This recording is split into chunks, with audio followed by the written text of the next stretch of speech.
Captain Jake Morrison wiped the sweat from his forehead as he checked the cargo hold one more time. The Stellar Dawn was loaded with medical supplies, food packages, and mining equipment.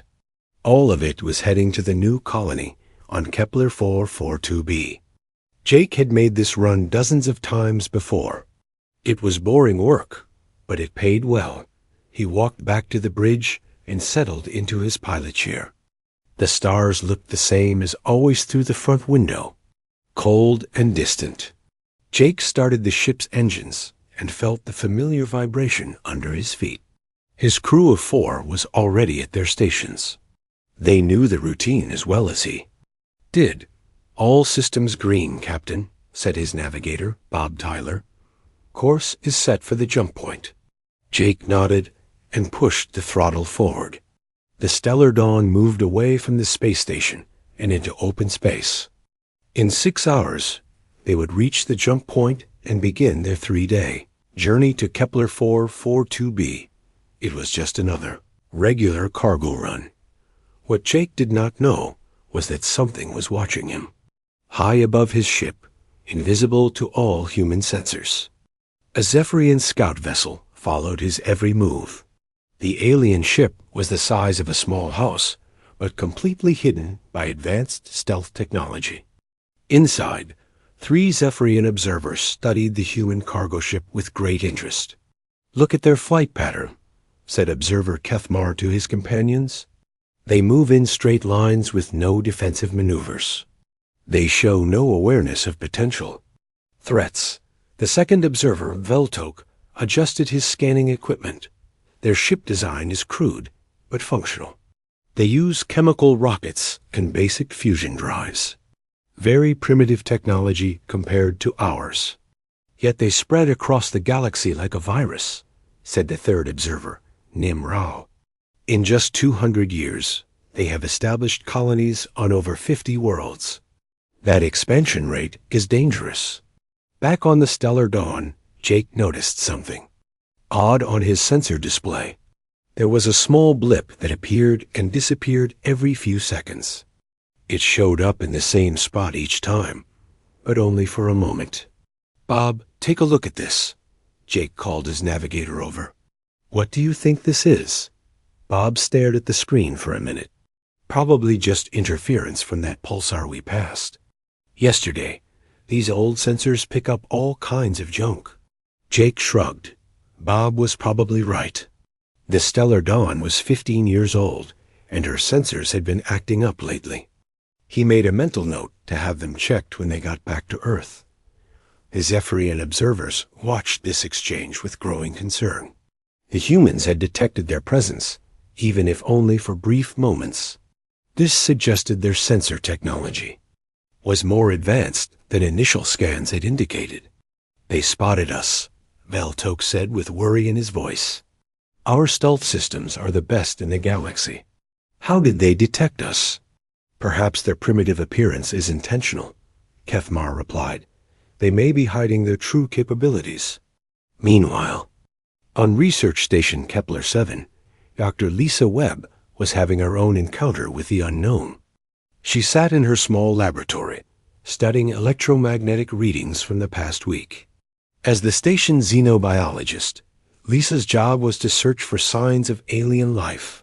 So far, she had found nothing but cosmic radiation and the occasional space debris, but something was different about today's readings. There were patterns in the electromagnetic spectrum that did not match anything in her databases. The patterns appeared whenever human ships passed through the nearby shipping lanes. Lisa found this curious but not alarming. "Computer, analyze pattern frequency 447.2, she said to the station's artificial intelligence. "Pattern appears to be artificial in origin," the computer replied. "Source unknown. Recommend further observation." Lisa leaned back in her chair. Artificial meant it was created by intelligent life. But there were no known alien species in this sector. Maybe it was interference from the new mining operations on the third planet. She decided to continue monitoring and see if the pattern repeated. What Lisa did not realize was that the patterns were created by Zephyrian scanning beams. Every time a human ship entered the area, hidden alien scouts would activate their sensors to study human behavior. The electromagnetic signatures were a side effect of their advanced scanning technology. On the Zephyrian homeworld, millions of light years away, the High Command was growing increasingly worried about the human expansion. Admiral Zex Prime stood before a massive holographic display showing human colonies scattered across the galaxy. They multiply faster than any species we have encountered, Admiral Zex Prime told the assembled War Council. Their colonies appear in systems we thought were too dangerous or too far from their homeworld to be useful. Perhaps they are more resilient than we initially believed, suggested General Morketh. Our scouts report that humans can survive in environments that would kill most other species. That makes them even more dangerous, replied Admiral Zex Prime. A species that can live anywhere can conquer anywhere. Back on Earth, Admiral Frank Chun sat in his office at Fleet Command, reading the latest patrol reports. His desk was covered with papers describing equipment malfunctions, sensor ghosts, and communication problems throughout human space. The reports were piling up, and the pattern was becoming hard to ignore. Sir, the USS Liberty reported another sensor malfunction yesterday, said his aide, Lieutenant Kate Mills. That makes 12 ships this month with similar problems. Admiral Chun rubbed his tired eyes. The fleet was getting old, and equipment failures were becoming more common. But this many problems in such a short time seemed unusual. Contact the engineering department, he told Kate. Tell them we need a full review of our sensor systems. If there's a design flaw, I want to know about it. Yes, sir, Kate replied and left the office. Admiral Chun did not know that the sensor problems were actually evidence of alien surveillance. The Zephyrian scouts were using advanced jamming technology to hide their presence, which caused temporary malfunctions in human sensors. To the aliens, the fact that humans noticed these problems and reported them showed a level of awareness that made them nervous. The invisible war was already beginning, and neither side fully understood what was happening. Captain Amy Rodriguez knew she was in trouble the moment her navigation computer died. The merchant ship Liberty's Edge was drifting in space near the Tau Ceti system, completely lost. Her cargo of industrial equipment was supposed to reach the Reach, mining colony of New Austin, in 3 days. Now she was not even sure which direction to go. Status report, Amy called to her engineer, Danny Walsh. Main navigation is completely fried, Captain, Danny replied from the engine room. Backup systems are also down. Whatever hit us knocked out everything at once. Amy stared out the front window at the 3 stars of the Tau Ceti system. They hung in space like bright jewels, beautiful but not very helpful for navigation.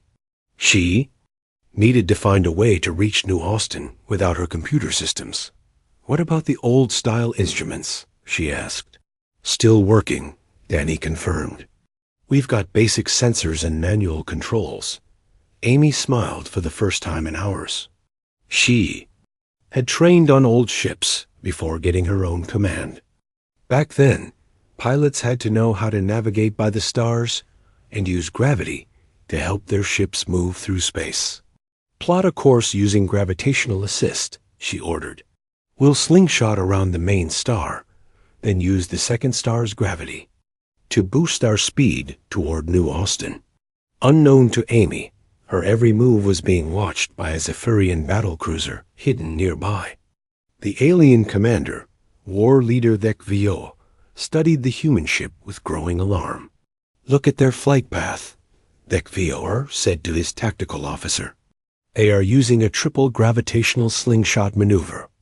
That requires extremely precise calculations. The navigation is perfect, agreed the tactical officer, Sub-Commander Rilmix. They are using the gravity of 3 different stars to gain speed and change direction. This is advanced tactical thinking. But their technology appears primitive, Thekvio replied. How can they perform such complex maneuvers with basic equipment? What the aliens did not understand was that Amy was simply using old pilot skills that every human merchant learned in training. The maneuver was difficult, but not impossible. Humans had been using gravity assists for hundreds of years to save fuel and time. Amy guided her ship around the first star, feeling the gravity pull her vessel faster and faster. The Liberty's edge groaned under the stress, but her hull held.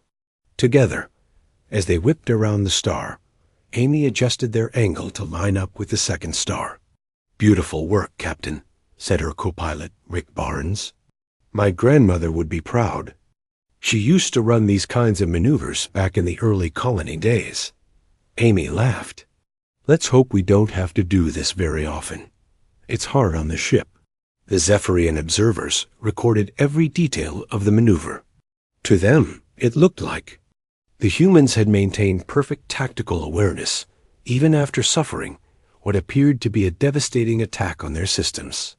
The fact that they could still perform complex navigation suggested their ships had hidden backup systems far more advanced than surface scans revealed. Meanwhile, on the patrol cruiser New Horizon, Lieutenant Commander Ben Hayes was investigating a very different mystery. His ship had been assigned to look into reports of system failures throughout the outer colonies. In the past month, 17 different ships had reported sudden computer reboots. While traveling through deep space, Ben was a careful man who believed in following procedures. He interviewed every ship captain personally and documented each incident in detail. His reports were models of military precision, with exact times, locations, and technical specifications for each event. "The pattern is becoming clear," Ben told his communications officer, Lisa Murphy. "These reboots happen in specific areas of space, always when ships are traveling alone." "Could it be some kind of natural phenomenon?" Lisa asked. "Possible," Ben replied, "but I want to investigate further. Send a message to Fleet Command. Request permission to establish monitoring stations in the affected areas." Ben's methodical approach impressed his crew, but it terrified the Zephyrian intelligence network that was monitoring his communications. To the aliens, Ben's careful documentation looked like evidence of a sophisticated counterintelligence operation. His request for monitoring stations suggested that humans had identified the alien surveillance network and were preparing countermeasures. "The humans know we are watching them," reported Intelligence Commander Kelvar to his superiors on the Zephyrian homeworld. "This human called Ben Hayes has documented our scanning operations with frightening accuracy." "How is that possible?" asked High Intelligence Director Moskel. "Our stealth technology is undetectable. Perhaps they have developed new detection methods," Kelvar replied. "Or perhaps their intelligence capabilities are far beyond what we estimated." On the archaeological site of Proxima B, Dr. Nina Foster was making a discovery that would soon change everything. Her team had been digging in the ancient lava tubes beneath the planet's surface when they found something unusual. Crystalline formations covered the walls of one cave, glowing faintly in the dark. "These crystals are unlike anything in our geological databases," Nina told her assistant, Professor Carl Dixon. "They seem to respond to our presence." "Respond how?" Carl asked. "Watch this," Nina said. She walked closer to the crystal wall and placed her hand near the surface. The crystals began to glow brighter, pulsing in rhythm with her heartbeat. Carl's eyes widened. "That's impossible. Crystals don't react to biological signals." "These do," Nina replied excitedly. "I think they might be resonating with human brainwaves. This could be evidence of some kind of psionic amplification effect." Nina immediately began writing research reports about her discovery. She described the crystal's properties in detail and theorized about their potential applications. Her papers were transmitted back to Earth through the normal scientific channels, where they were filed in academic databases. What Nina did not know was that the Zephyrians had infiltrated human communication networks decades ago. They intercepted her research reports within hours of transmission. The aliens read her descriptions of crystals that responded to human thoughts with growing horror. The humans have discovered psionic amplification technology, reported Science. Director Velmach to the High Command. They are already conducting research into psychic warfare applications. This changes everything, replied Admiral Zex Prime. Psionic weapons could neutralize our technological advantages. We must consider more aggressive options. Back on Earth, Admiral Frank Chun received Lieutenant Commander Hayes' report about the system failures. The Admiral studied the data carefully, noting the locations and timing of each incident. To his military mind, the pattern suggested equipment problems with certain ship models. Contact the manufacturer, Admiral Chun told his aide. I want to know if there's a design flaw in the navigation systems. If there is, we need to issue a fleet-wide warning. Yes, sir, Lieutenant Kate Mills replied. Should we also increase patrols in the affected areas? Good idea, the Admiral agreed. Double the patrol schedule for those sectors. If ships are having problems, we need to be ready to provide assistance. The increased patrols were a routine precaution, but to the Zephyrian observers, they looked like a military response to detected enemy activity. The aliens concluded that humans had not only identified their surveillance operations, but were now positioning forces to counter them. Dr. Foster continued her research on Proxima b, unaware that her scientific curiosity was being interpreted as weapons development. Captain Rodriguez completed her gravitational slingshot maneuver and delivered her cargo to New Austin, never knowing that aliens had watched her every move. Lieutenant Commander Hayes filed his reports and prepared his monitoring stations following standard military procedure without realizing he was seen as a master spy. The war was escalating, and still no human knew it was happening. Every routine action, every standard procedure, every normal human response was being interpreted as evidence of a vast and sophisticated military intelligence network. The Zephyrians were becoming more convinced each day that humanity posed an existential threat to their civilization. The stage was set for the next phase of the conflict, where human ingenuity and alien paranoia would create an even more dangerous spiral of misunderstanding. Sam Parker stood in front of the holographic display in his corporate office, watching shipping routes crisscross the galaxy like glowing threads. As the director of logistics for Stellar Freight Industries, Sam's job was simple: move cargo from point A to point B as cheaply as possible. His company handled supply runs for dozens of human colonies, and every saved credit meant higher profits. The new algorithm is ready for testing, announced his chief programmer, Janet Ross. It should reduce fuel costs by 12% across all routes. Sam nodded approvingly. Show me how it works. Janet activated the new system, and the holographic display came alive with moving dots representing cargo ships. Instead of following the traditional hub and spoke pattern that most companies used, the new routes seemed to scatter ships in all directions across human space. The algorithm considers fuel prices, cargo priorities, and ship availability, Janet explained. It creates the most efficient route for each individual shipment, even if that means sending ships to unusual destinations. Sam watched as virtual cargo ships spread out across 50 different star systems. The pattern looked chaotic, but the computer showed impressive cost savings. More importantly, delivery times were faster because ships were not waiting in line at overcrowded hub stations. I love it, Sam said. When can we implement this fleet-wide? Next week, Janet replied. All our ships will be using the new routing system. Neither Sam nor Janet realized that their innocent cost-cutting measure had just created what appeared to be the most sophisticated military deployment pattern the galaxy had ever seen. 300 light-years away, Zephyrian Strategic Command was studying the same data with growing terror. "Look at this distribution," War Planner Kex Mull told his fellow officers.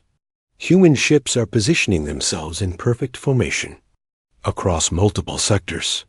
Each vessel is placed to maximize tactical coverage while maintaining supply lines. The pattern is flawless," agreed strategic analyst Morvell. "Whoever designed this deployment understands military strategy at a level we have never encountered. They can strike at any of our border systems while maintaining defensive positions." "But how did they know where our border systems are?" asked Kex Mull. "This suggests intelligence gathering capabilities far beyond what we thought possible." Hi. Command immediately ordered increased surveillance of human activities. They could not understand how a species they considered primitive had suddenly demonstrated strategic planning that surpassed their own military academies. Captain Kelly Brooks had no idea her routine safety procedures were about to be misinterpreted as acts of war. As commander of the exploration vessel Pioneer Spirit, Kelly was responsible for mapping new star systems and establishing supply routes for future colonization. Part of her job involved setting up emergency supply caches in case ships got into trouble far from home. "Drop the next cache here," Kelly told her cargo chief Mike Stevens as they orbited a small asteroid in the Vega system. "Any ship that loses power in this area will need food and spare parts." Mike activated the cargo bay doors, and a metal container drifted away from the ship. The container was the size of a shipping truck and contained enough supplies to keep a crew of 10 alive for 3 months. Kelly had already placed similar caches in 15 other star systems. "That's number 16, Mike reported. "Should we mark the location in the navigation database?" "Of course," Kelly replied. "No point having emergency supplies if nobody knows where to find them." The location of each supply cache was transmitted back to Earth and added to the official navigation charts that all human ships used. To Kelly, this was simply good planning. Space was dangerous, and smart captains prepared for emergencies. But to the Zephyrian observers who intercepted those navigation updates, the supply caches looked like something entirely different. Intelligence Officer Velnoke studied the locations with mounting alarm. "They are establishing hidden weapons depots," he reported to his commanders. "Each cache is positioned to support military operations in the surrounding systems. The placement shows detailed knowledge of our patrol routes." "How many have they established?" asked his superior. 16 confirmed locations, with more being added every week," Velnoke replied. "At this rate, they will have the entire sector covered within months." The Zephyrian High Command began to panic. The combination of the scattered ship deployments and the hidden supply caches suggested that humans were preparing for a massive military campaign. They started making plans for a preemptive strike before the human war machine could fully activate. Meanwhile, engineer Tony Davis was working on a completely different problem at the communications facility on Lunabase. The growing number of human colonies was creating difficulties for the interstellar communication network. Messages between distant worlds were taking too long to transmit and were often corrupted by interference. "We need a better way to bounce signals across long distances," Tony told his team. "The current relay system is too slow and unreliable." Tony's solution was elegant in its simplicity. Instead of using artificial relay stations, he programmed the communication system to bounce signals off naturally occurring phenomena in space. Pulsars, gas clouds, and magnetic fields could all be used to redirect messages toward their destinations. The new protocol increases transmission speed by 40%, Tony announced to his supervisor, Dr. Patricia White. "And the signal quality is much better because we're using natural amplification effects." Dr. White was impressed. "How does it work exactly?" "The system analyzes the space between the sender and receiver," Tony explained. It finds natural objects that can reflect or amplify radio waves, then calculates the perfect bounce angle to reach the destination. It's like playing cosmic billiards. The new communication protocol was installed across the human network within weeks. Messages that used to take days to transmit now arrived in hours. The improvement was so dramatic that Earth Command made the new system mandatory for all colonial communications. But when Zephyrian codebreakers tried to intercept these new transmissions, they found themselves completely baffled. The signals seemed to appear and disappear randomly, following paths that made no sense according to normal communication theory. "We cannot decode their new transmission system," reported Chief Codebreaker Sildor to Intelligence Command. "The messages bounce off cosmic phenomena in ways that appear random, but must follow some advanced mathematical formula." "Are you saying their encryption is unbreakable?" asked Intelligence Director Moskel. "Worse than that," Sildor replied. "We cannot even figure out how they are transmitting the messages. This suggests encryption technology centuries ahead of our own capabilities." The Zephyrian leadership was now convinced that humanity possessed three major advantages: superior strategic planning, a hidden weapons network, and unbreakable communications. They began preparing for what they believed would be the most dangerous war in their species' history. Back on Earth, Sam Parker was celebrating his company's improved profit margins. The new shipping algorithm had exceeded all expectations, reducing costs and increasing delivery speed across the board. Stellar Freight Industries was now the most efficient cargo company in human space. The board of directors wants to expand the algorithm to passenger ships, Janet Ross told him during their weekly meeting. They think it could revolutionize interstellar travel. "Excellent," Sam replied. "Let's set up a meeting with the passenger line executives next week." Captain Kelly Brooks was also happy with her mission's progress. The Pioneer Spirit had successfully mapped 12 new star systems and established a network of emergency supply, caches that would make space travel safer for everyone. Her crew was ahead of schedule, and under-budget. Engineer Tony Davis received a commendation from Earth Command for his innovative communication system. The new protocol was being studied by universities across human space as an example of creative problem-solving. Tony was proud that his work would help keep colonial families in touch with their relatives on Earth. None of them suspected that their routine civilian activities had been interpreted as preparations for galactic conquest.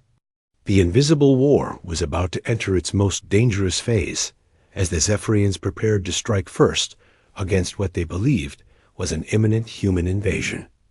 Admiral Zex Prime stood before the assembled war fleet, ready to give the order that would begin open hostilities. In his mind, the survival of Zephyrian civilization depended on stopping the human military machine before it could fully deploy. The tragic irony was that the human military machine existed only in alien imagination, created by the misinterpretation of cargo routes, emergency supplies, and communication improvements. The war was about to begin, and humanity still had no idea they had an enemy. The attack came without warning on a Tuesday morning, Earth time. Captain Pete Wilson was conducting a routine supply run to the mining colony of New Denver when his ship's proximity alarm started screaming. The cargo vessel Bright Star shuddered as something exploded near her hull. What the hell was that? Pete shouted to his engineer, Carol Hunt. "Some kind of energy weapon?" Carol replied, her voice tight with fear. "But I don't see any ships on the sensors." Pete spun his chair toward the communications console. "Send a distress signal. Tell them we're under attack by unknown forces." "Already tried," said his communications officer, Alan Ford. "Something is jamming our transmissions." The Bright Star took 2 more hits before the attack suddenly stopped. Pete waited for several minutes, but nothing else happened. Whatever had attacked them was gone, leaving his ship damaged, but still flying. "Damage report," Pete ordered. "Hull breach on Deck 3, Carol reported. "Emergency seals are holding. Main engines are fine, but we lost the cargo bay sensors." Pete frowned. The cargo bay sensors were not critical systems. Why would an attacker target them specifically? It made no sense unless they were trying to disable his ability to inventory the cargo. "Set course for New Denver," Pete said. "We need to report this to Colonial Security." 3 hours later, Pete was sitting in the security office on New Denver, telling his story to Director Martha Jones. She listened carefully, taking notes on a tablet computer. "You're the third captain this week to report an attack," Director Jones told him. "The other two also lost their cargo sensors. Any idea who's doing this?" Pete asked. "None," Martha replied. "The attacks seem random. No pattern we could identify." What neither Pete nor Martha knew was that the attacks were not random at all. The Zephyrian strike force had targeted what they believed were human weapons supply convoys. The cargo sensors they destroyed were actually meant to prevent humans from quickly assessing their losses and planning counterattacks. The Zephyrian fleet commander, Admiral Keltar, reviewed the mission reports with satisfaction. His forces had successfully destroyed 3 human supply convoys without suffering any casualties. The humans seemed unaware they were being attacked, which suggested their intelligence network was not as good as expected. "Phase 1 is complete," Admiral Keltar told his staff. "We have disrupted their supply lines to the outer colonies. Phase 2 will target their command and control facilities." But the Admiral's assessment was completely wrong. The human response to the attacks was not confusion, but adaptation. When ship captains like Pete Wilson reported cargo sensor failures, the Colonial Supply Office simply replaced the equipment and rerouted shipments to avoid the affected areas. Dr. Rachel Murphy was the systems analyst responsible for tracking equipment failures across the Colonial fleet. She sat in her office at Fleet Command, studying reports from dozens of ships that had experienced various problems in the past month. "There's definitely a pattern here," Rachel told her assistant, Kevin Clark. "Look at these failure reports. They all happen in the same general area of space." Kevin studied the data on Rachel's computer screen. "You're right. It's like there's something in that region that damages cargo sensors specifically." "Could be a natural phenomenon," Rachel said thoughtfully. "Some kind of radiation field or electromagnetic anomaly. I recommend we avoid that sector until we can send a science ship to investigate."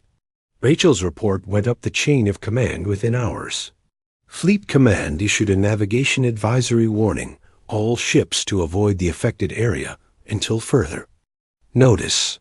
New supply routes were established that bypassed the danger zone entirely. The Zephyrian observers, who monitored human communications, were stunned by the speed and efficiency of this response. To them, it looked like the humans had immediately identified the location of the alien ambush sites and taken countermeasures to protect their supply convoys. "They adapted to our attacks in less than 6 hours, reported Intelligence Officer Kexnell to Admiral Keltar. "Their logistics network is more flexible than we expected." "How is that possible?" the Admiral asked. "We used full stealth protocols. They should not have been able to identify our positions. Perhaps their detection capabilities are more advanced than our intelligence suggested," Kexnell replied. "Or perhaps they have other sources of information we have not identified." The Admiral ordered his forces to change tactics. Instead of attacking supply convoys, they would target what appeared to be a major human command center. Zephyrian scouts had identified a facility that coordinated communications across multiple star systems. Destroying it would cripple human coordination efforts. The target was Omega Point Research Station, commanded by Director Chris Coleman. The station orbited a gas giant in the Proxima Centauri system and served as a communication relay for Scientific. expeditions in the outer colonies. Chris had worked there for 5 years and loved the quiet efficiency of running a research facility. On the morning of the attack, Chris was in his office reviewing quarterly reports when the station's reactor alarm started blaring. He ran to the control room where his chief engineer, Nancy Phillips, was frantically working at her console. "What's the situation?" Chris asked. "Reactor containment is failing," Nancy replied. "We've got maybe 30 minutes before we have to evacuate." Chris did not hesitate. "Sound the general alarm. All personnel to the escape pods immediately." The evacuation went smoothly because Chris had insisted on regular safety drills.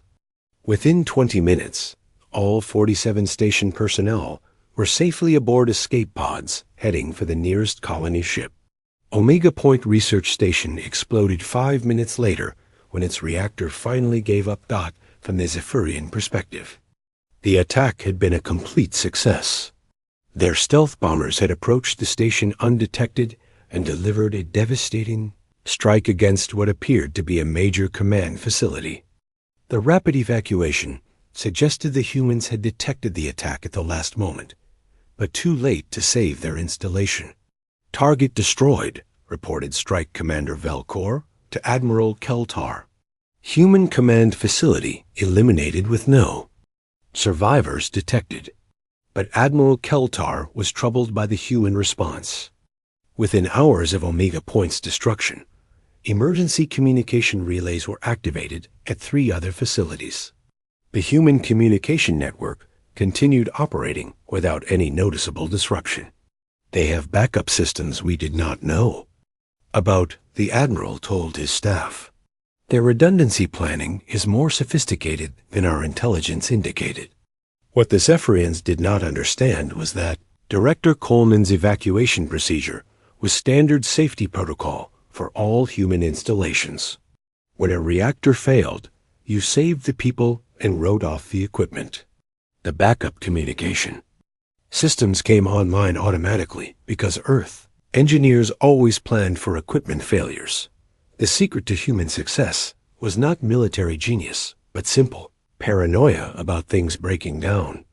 Every human facility had backups for their backups because space was dangerous and equipment failed regularly.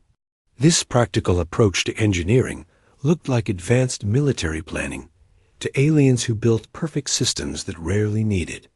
Replacement. Captain Maria Gonzalez of the merchant vessel Golden Eagle received the news about Omega Point while delivering medical supplies to the Kepler 438 colony. She had known Chris Coleman personally and was relieved to hear that he and his crew had survived. "Another reactor failure," Maria said to her co-pilot, Steve Rodriguez. "That's the 3rd one this year. Maybe it's time to upgrade the old stations." "At least the evacuation procedures worked," Steve replied. Chris always was good at safety drills. Maria updated her navigation computer to avoid the debris field where Omega Point used to be. The computer automatically calculated a new route that would add 6 hours to their journey, but keep them well clear of the danger area. This simple navigation change was monitored by Zephyrian intelligence, who interpreted it as evidence that the humans had an extensive spy network.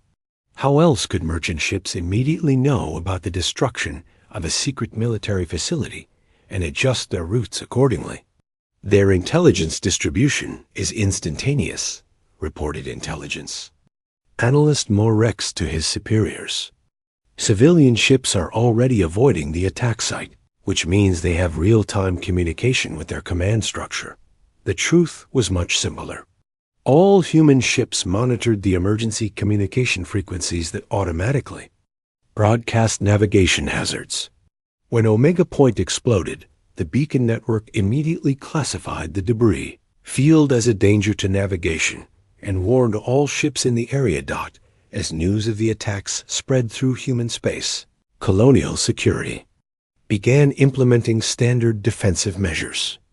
Patrol schedules were increased, convoy escorts were assigned to important supply runs, and early warning stations were established in key systems.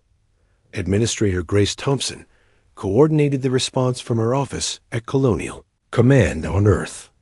She had 30 years of experience in space logistics and knew how to protect civilian shipping from pirates and other threats. Double the patrol frequency in the affected sectors, Grace ordered her staff. And I want escort ships assigned to all medical supply convoys. If someone is targeting our shipping, we need to protect the critical supplies. The increased patrols and convoy escorts were exactly what the Zephyrian F. Cargo pilot Andy Turner was having the worst day of his career. The small freighter Lucky Break had responded to what seemed like a routine distress signal, but when Andy arrived at the coordinates, he found something that changed everything. Floating in space was a ship unlike anything in human databases. It was sleek, organic-looking, and clearly built by alien hands. "Holy cow," whispered Andy's co-pilot, Jenny Walsh, as they stared at the alien vessel through the front window. "Is that what I think it is?" "If you think it's a spaceship built by aliens, then yes," Andy replied, his voice shaking slightly. "Question is, what do we do now?" The alien ship appeared to be dead in space. No lights, no energy readings, no signs of life. Andy made the decision that would soon end a war nobody knew was being fought. "We're going to board it," he announced. "Are you crazy?" Jenny asked.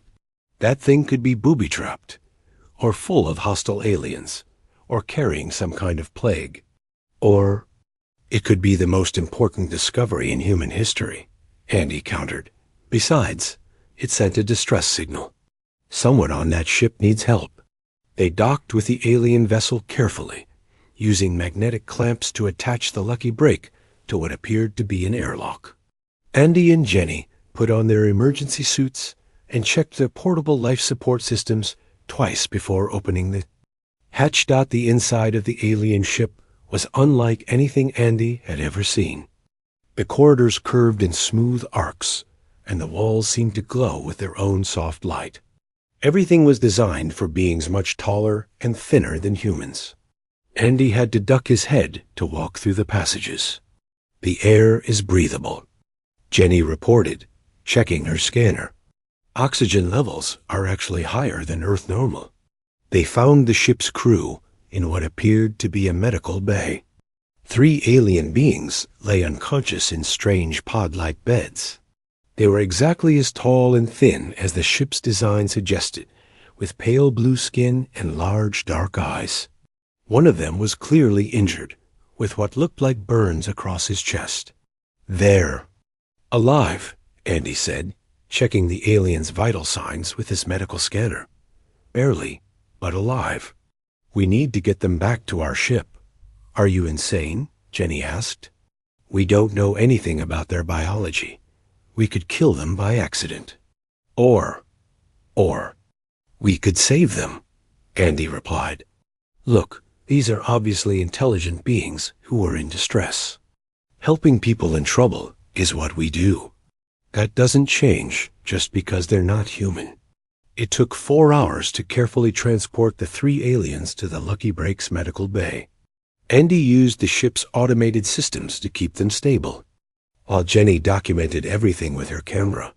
They also collected samples of alien technology that might help human scientists understand how the ship worked. Back on Earth, Dr. Helen Price was the first xenobiologist to examine Andy's incredible discovery. She worked around the clock for 3 days, studying the alien physiology and trying to communicate with the beings when they finally woke up. Her team made breakthrough after breakthrough in understanding alien biology and technology. "They call themselves Zephyrians," Dr. Price reported to the emergency council that had been formed to handle first contact. "Their leader is named Commander Velkos. He was injured when their ship's power core failed during what he calls a reconnaissance mission." "Reconnaissance of what?" asked Admiral Grace Thompson, who had been called in to handle the military aspects of the situation. "Us," Dr. Price replied grimly. "Admiral, we need to talk.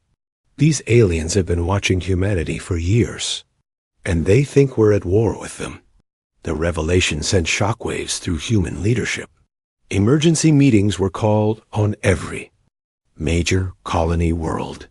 Fleet Command went to high alert, preparing for the possibility of alien invasion. But as Dr. Price explained what she had learned from the Zephyrian commander, the truth became clear. They've been misinterpreting everything we do, Dr. Price told the assembled leaders. Our cargo routes look like military deployments to them. Our emergency supply caches look like weapons depots. Our communication improvements look like unbreakable military encryption.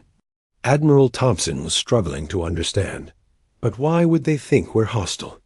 We've never attacked them. Because they attacked us first, Dr. Price explained.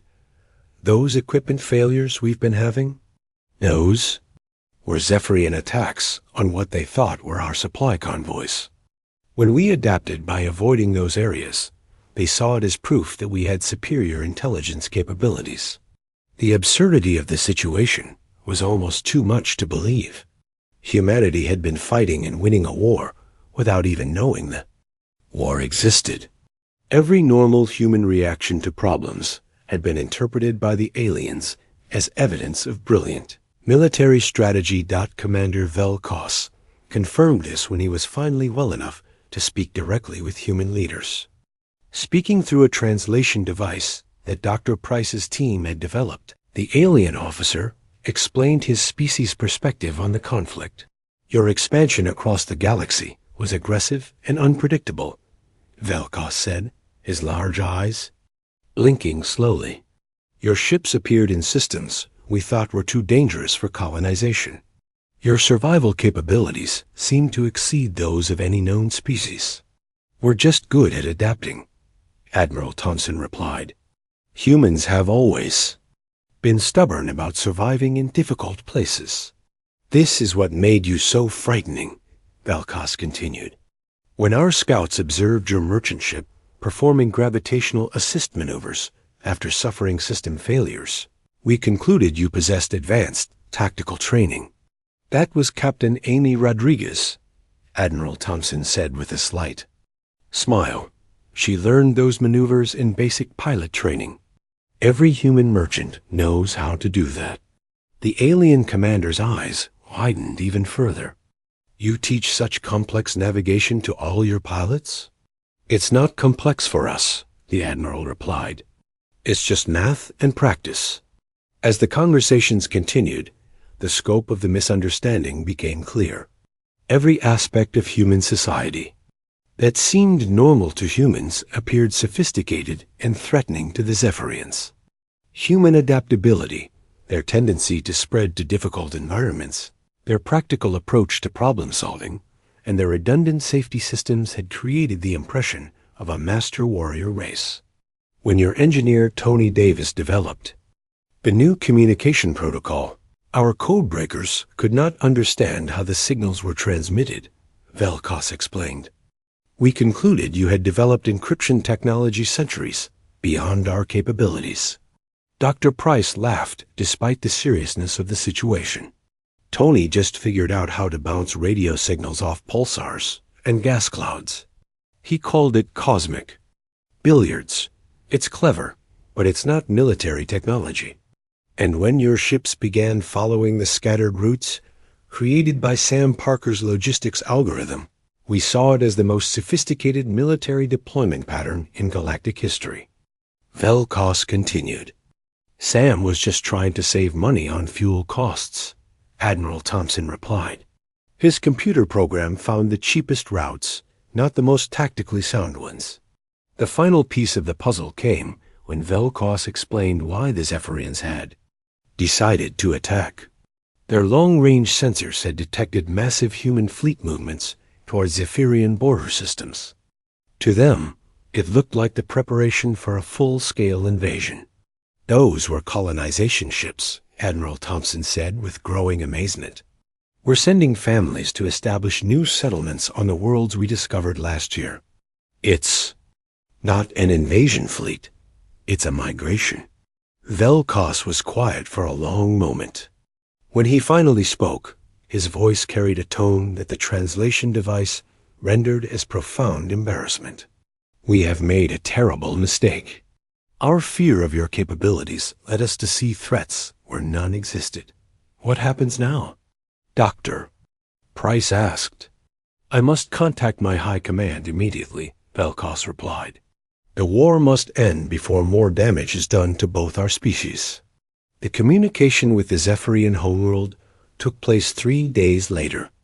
Admiral Zex Prime, the supreme commander of the Zephyrian military, appeared on the video screen looking haggard and defeated. Through Velkos, he delivered a message that no human had expected to hear. The Zephyrian Collective formally requests peace negotiations with the Human Federation. Admiral Zex Prime said, "We acknowledge that we initiated hostilities based on faulty intelligence and misinterpretation of human intentions. We accept your request for peace," Admiral Thompson replied. "Though I have to say, this is the strangest war in history. We didn't even know we were fighting." "That may have been the key to your victory," Admiral Zex Prime replied. "Your ability to wage war without realizing it suggests a level of natural tactical ability that our military academies could study for centuries." And so ended the shortest and most one-sided conflict in galactic history. Humanity had won a war through the simple act of being human. Their adaptability, creativity, and stubborn refusal to be defeated by problems had been interpreted as the signs of a master warrior race. The peace negotiations were swift and favorable to humanity. The Zephyrians, convinced that they had barely avoided destruction by a superior force, agreed to become humanity's allies and protectors. They offered to share their advanced technology in exchange for lessons in human strategic thinking. Captain Jake Morrison, who had unknowingly started the whole conflict by detecting alien scouts with his aging sensors, was promoted to admiral and put in charge.